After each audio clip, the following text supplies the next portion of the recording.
Now we're going to be taking a look at bipolar depression. As I mentioned before earlier, it is a different type of disorder than unipolar depression, although it is kind of classified in the same overall family. And we're going to take a look at what those differences are.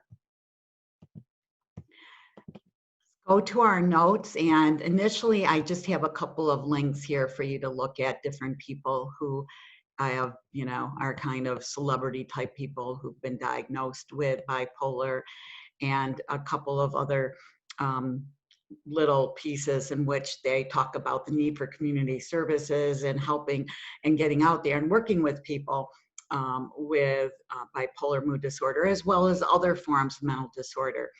And but let's jump into now bipolar mood disorder, previously what was known as manic depressive illness. And again, when we're looking at the statistics, I'm not going to require that you give me a precise number, as I've said so many times before, but NIMH reports around 5.7 million adult Americans, or about 2.6% of the US population, age 18 and over, are diagnosed with bipolar every year. And remember, those are only the individuals who actually seek treatment and get diagnosis. That does not count the many, many people who probably are not diagnosed.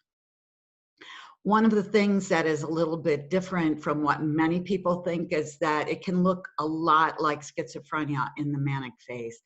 And we'll talk a little bit more about those symptoms later, but including things like paranoia and even some psychosis that can be present and may be misconstrued as schizophrenia.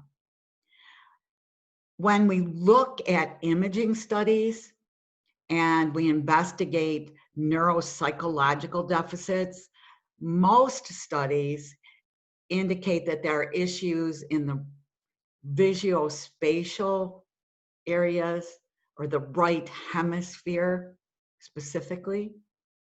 There's also the presence of cognitive distortions.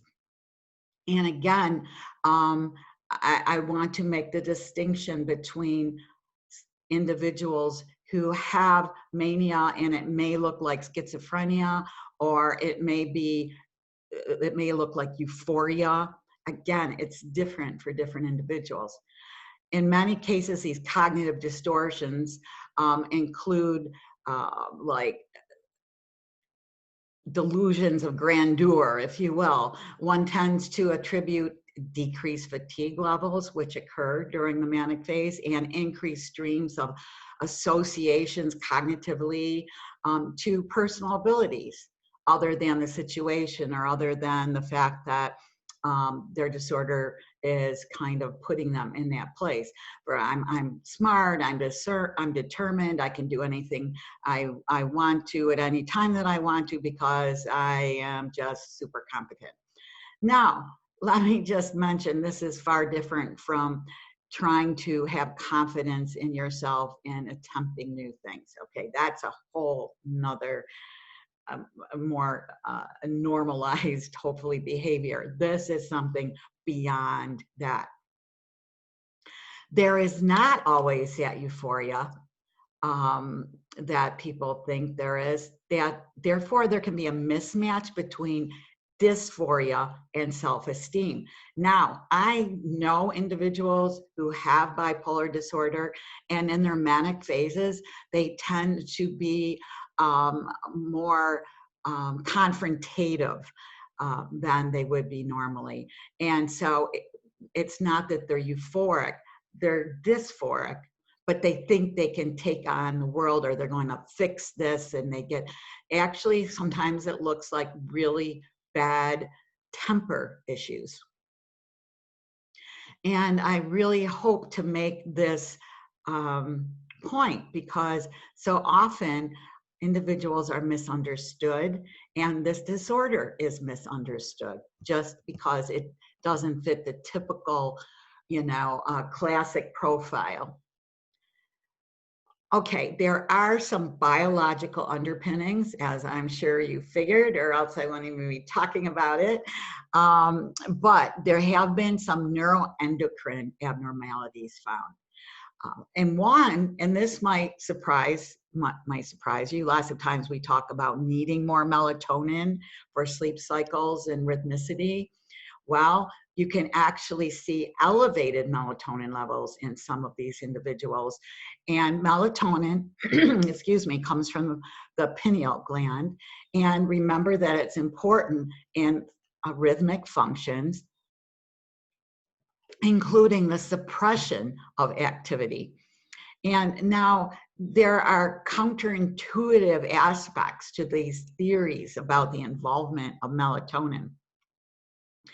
And part of the problem is it's, again, one of those situations, which came first, the chicken or the egg? Are these increased levels evidence of a rhythmic disorder, or do they cause the disorder? And there are no conclusive answers yet, but please just be aware of the fact that melatonin does seem to be a factor in many cases of bipolar disorder. There also appears to be increased plasma luteinizing hormone levels. And if you go back to the hypothalamic pituitary adrenal gland axis, that luteinizing hormone comes from the pituitary gland. And if you see heightened levels of a neurotransmitter or hormone, sometimes that should give you an indication, or at least point in the direction of a possibility in less sensitive receptors. Okay, so you need more. Remember my baseball and field and how many baseballs are being thrown out analogy. That kind of can apply here.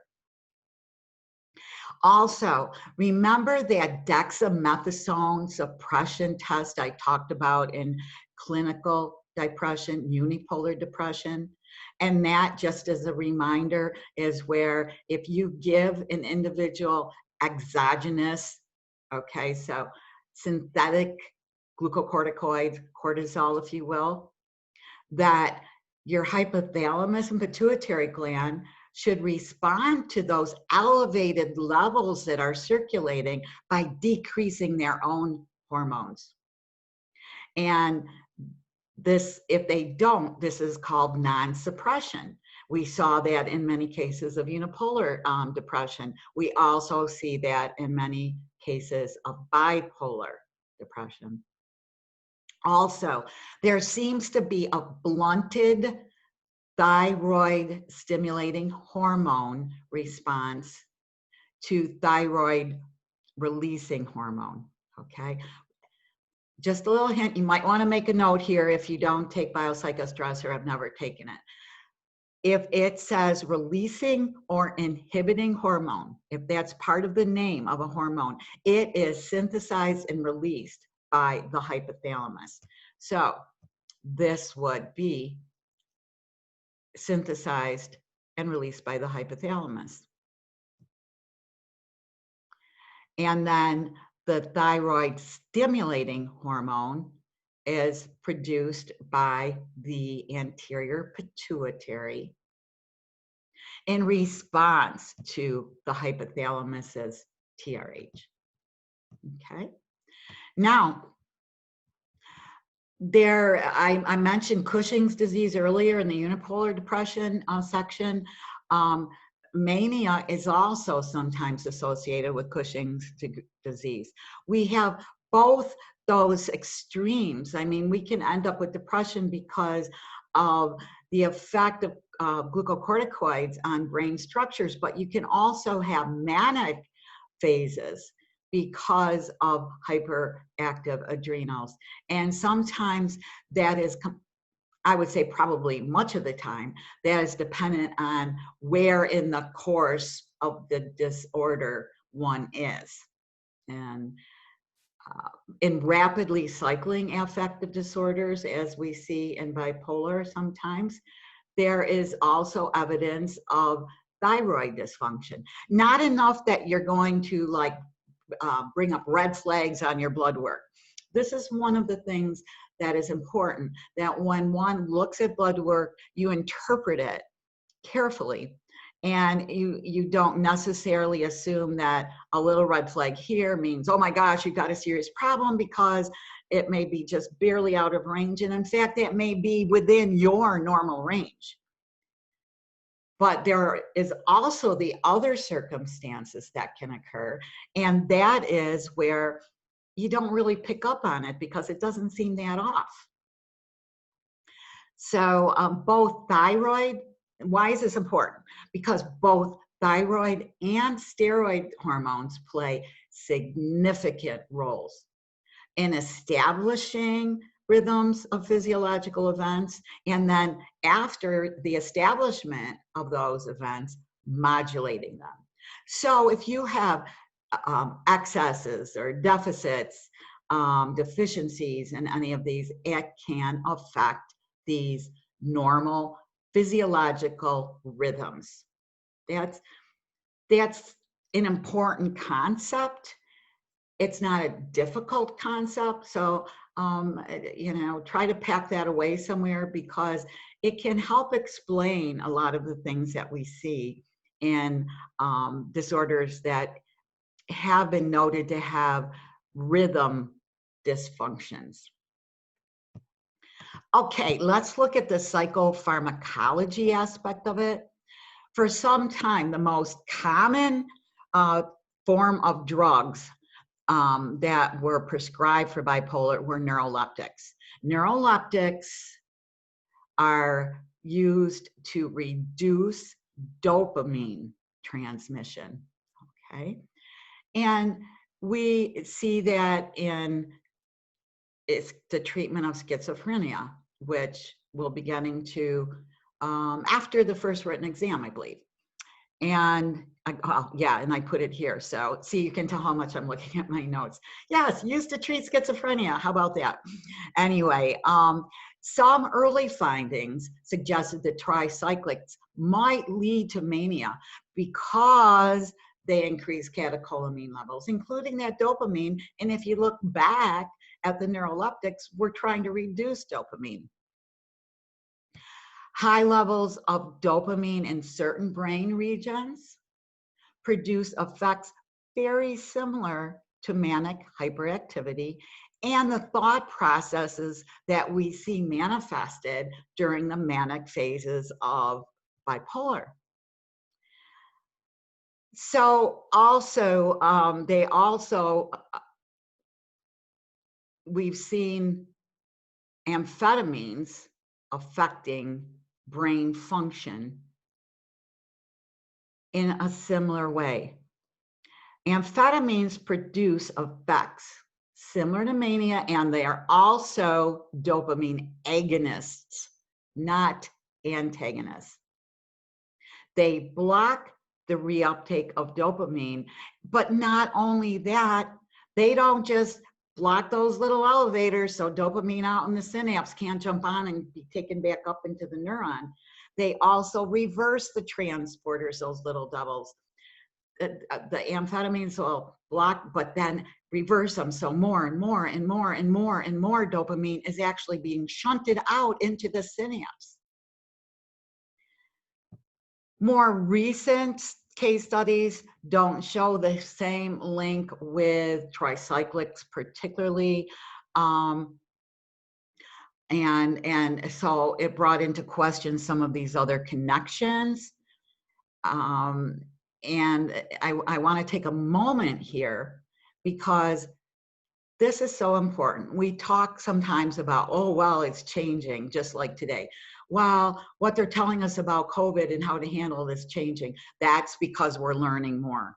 The more you learn about something, whether it's an infectious disease or a mental disorder, the more things are going to be refined. Advice might change. Drugs for treatment will be, if not completely replaced, at least refined. And diagnostic criteria is essential.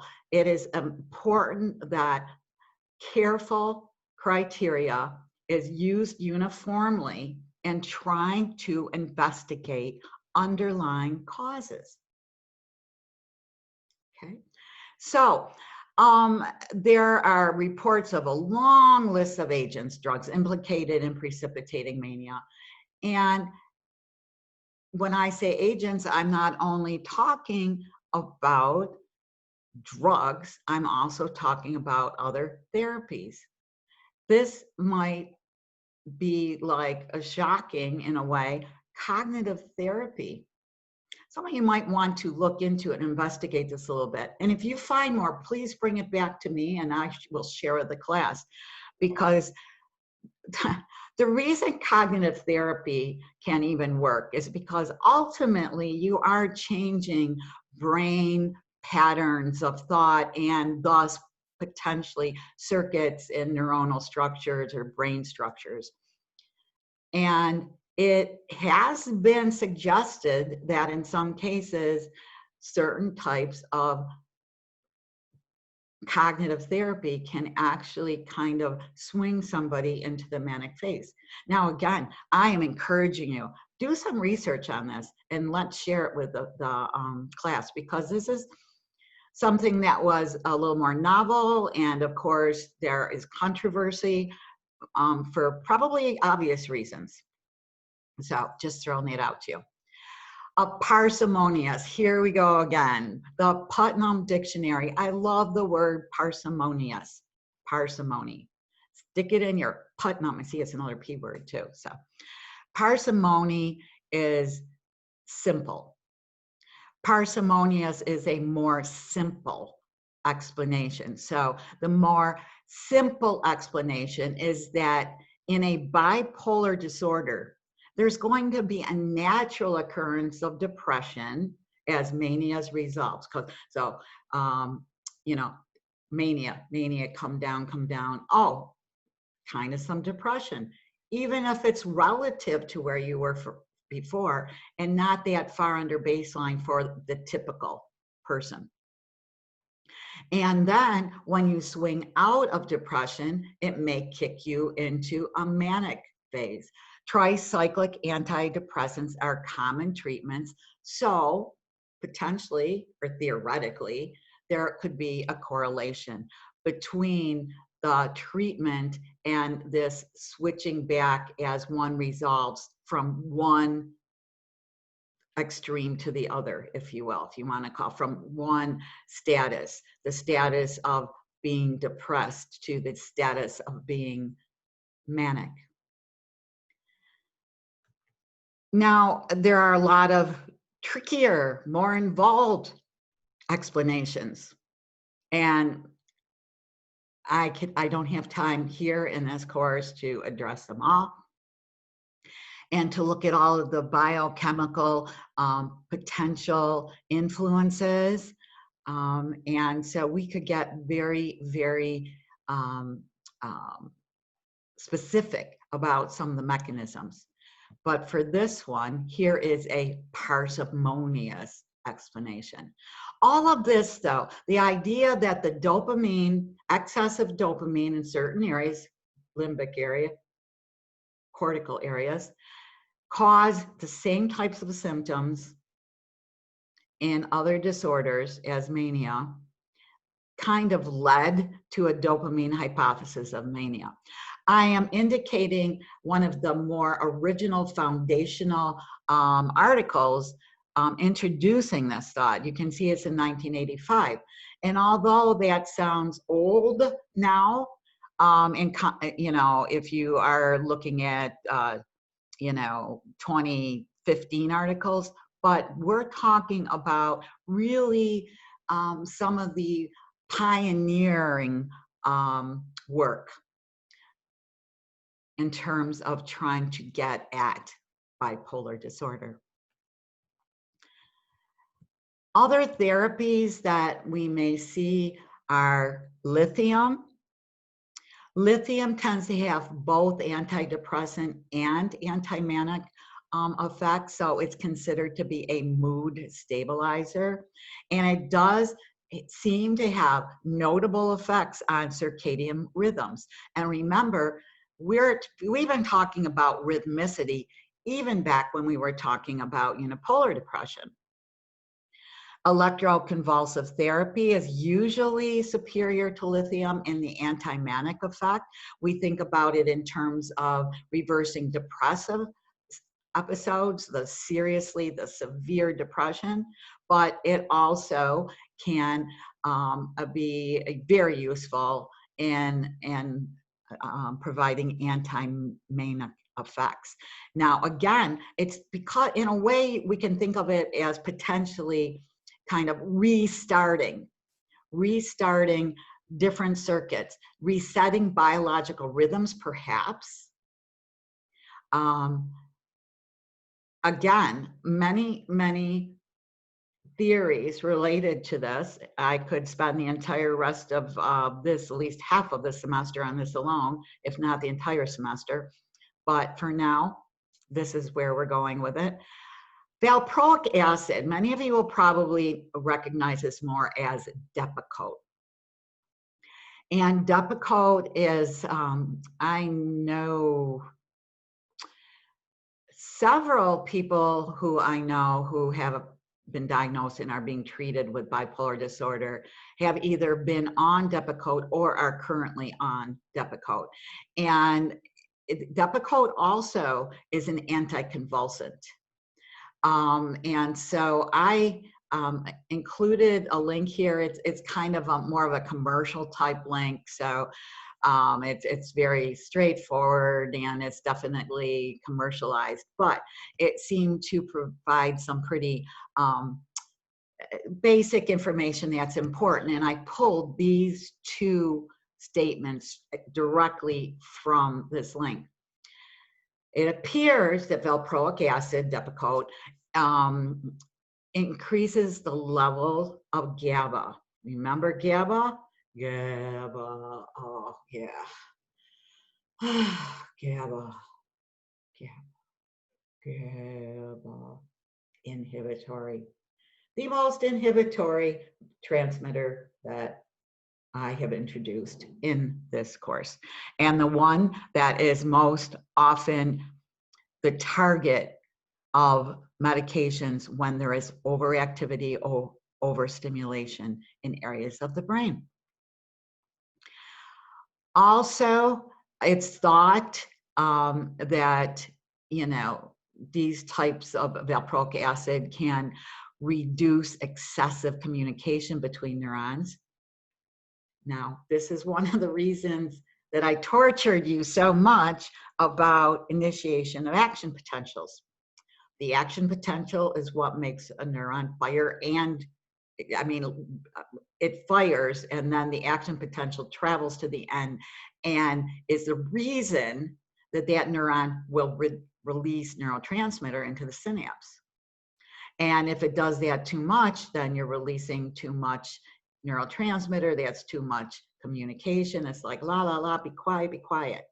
Now, valproic acid, which is used as an anticonvulsant and for treatment for bipolar mania specifically, reduces excessive communication between neurons by blocking voltage-gated sodium and calcium ion channels in the brain. That is a common trigger for seizures, and so that would make sense. Remember, it's when the sodium gates open at the hillock, initiating that action potential, sodium rushes in and it's like, I'm excited, we're having an action potential, let's head to the end. And then at the end of the axon, at the terminal, we have calcium gates.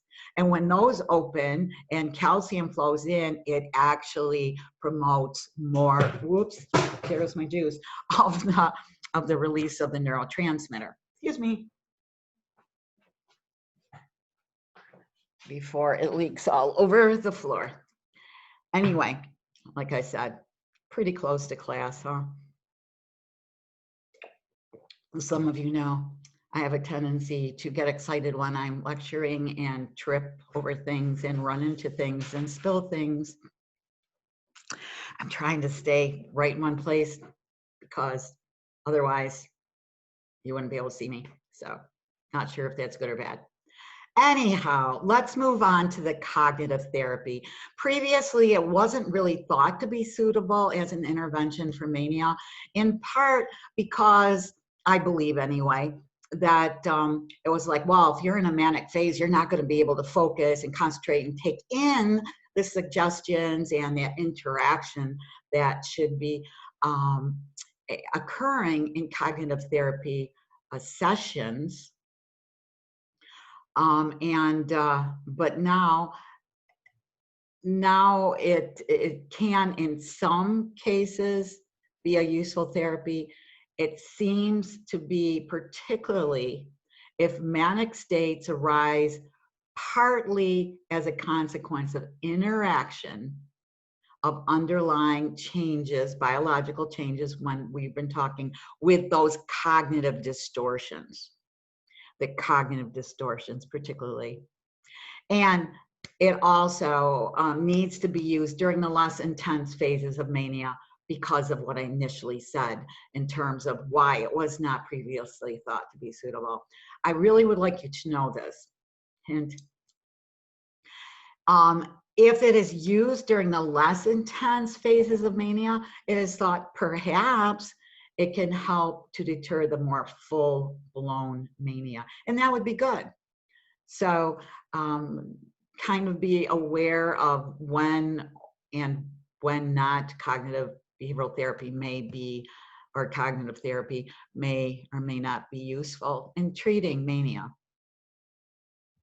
Now, last here we have, excuse me, carprozine is an atypical antipsychotic drug developed and marketed by a pharmaceutical company under the trade name Vraylar.